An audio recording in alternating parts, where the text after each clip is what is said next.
তো বন্ধুরা আজকে আমি এই ভিডিওতে বর্ডার টু মুভির 3 দিনের বক্স অফিস কালেকশন নিয়ে কথা বলবো, তার সাথে ধুরন্ধর মুভির 3 দিনের বক্স অফিস কালেকশন নিয়েও কথা বলবো। ধুরন্ধর মুভি আর বর্ডার টু মুভির কালেকশন পার্থক্য দেখবো, 3 দিনে কত কোটি টাকা কালেকশন করছিল তারা। তো তার আগে বলে দিই, তোমরা যদি রিভিউ দেখা পছন্দ করো তাহলে আমার এই চ্যানেলটা সাবস্ক্রাইব করে দিও, কারণ আমি চ্যানেল সবসময় রিভিউ করে থাকি। তো বর্ডার টু মুভির বাজেট হলো 275 কোটি টাকা, অলরেডি বাজেট রিকভারি করে নিছে তারা।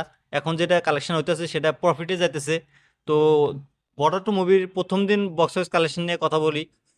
মুভিটা প্রথম দিন কালেকশন করছে 30 কোটি টাকা, আর ধুরন্ধর মুভি প্রথম দিন কালেকশন করছে 28 কোটি টাকা। এখানে কিন্তু বর্ডার টু মুভি টেক কামারে দিচ্ছে 2 কোটি টাকার। তারপর দিন শনিবার থাকে, হাফ হলিডে।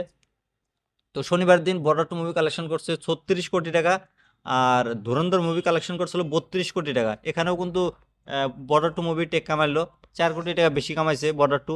তারপর তৃতীয় দিন, যেদিনকে রবিবার থাকে, তো কালকে যে কালেকশন করছে বর্ডার টু মুভি সেটাই বলবো।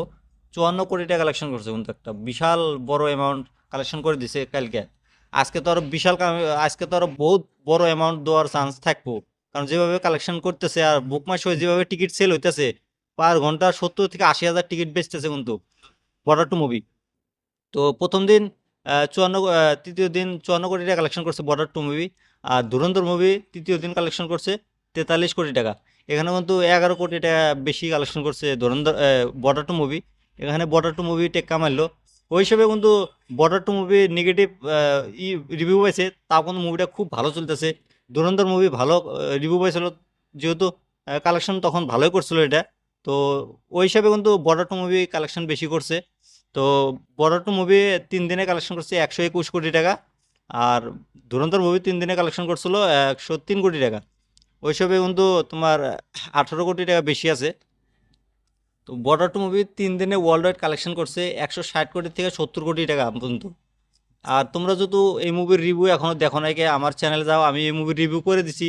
তোমরা যাই রিভিউটা দেখো, দেখে নিয়ে আমাকে কমেন্ট করে জানিয়ে তোমাদের কাছে রিভিউটা কেমন লাগছে, বা তোমরা যদি মুভিটা দেখে থাকো তাহলে আমাকে কমেন্ট করে জানিয়ে যে মুভিটা তোমাদের কাছে কেমন লাগছে। আর যারা যারা দেখো নাই এখনো মুভিটা, সামনে কোনো সিনেমা ঘর থাকলে সেখানে যায় তোমরা মুভিটা দেখতে পারো। আর বর্তমান সানি দলের যে ফর্মে চলতেছে আর যেভাবে কালেকশন করে দিতেছে ভাই, মানতে লাগো ভাই। তার যে অ্যাকশন, তার যে অ্যাক্টিং, মানতে লাগো ভাই। সে এখন বোধহয় তার বয়স বোধহয় 68 মতো হবো। তো সে বুড়া বয়সে যেভাবে কালেকশন করতেছে। এমন সলমান খানের কথা যদি বলি, সলমান খানের বয়স ওরকমই হয়েছে, সানিদল থেকে ছোট হইব, কিন্তু সলমান খান কিন্তু একটার পর একটা ফলো মুভি দিতেছে। সানিদলের কেরিয়ার কিন্তু আগে এত একটা ভালো ছিল না, গাদার টু মুভির থেকে তার কেরিয়ারটা কিন্তু একদম মানে খুবই ভালো হয়েছে, মানে যা দেখি বর্তমান তার ফর্ম ভালো আছে। আর জাট মুভি নিয়েছিল, জাট মুভি ভালো কালেকশন করে দিছে।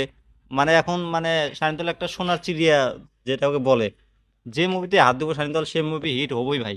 বর্তমান সানিদল টপ ক্লাস সুপারস্টার বর্তমান দেখা যাইতেছে বুড়া বয়সে। তো আমার এই রিভিউটা কেমন লাগছে সেটা তোমরা কমেন্ট করে জানিয়ে দিও, আর এরকম রিভিউ দেওয়ার জন্য আমার এই চ্যানেলটা সাবস্ক্রাইব করে দিও।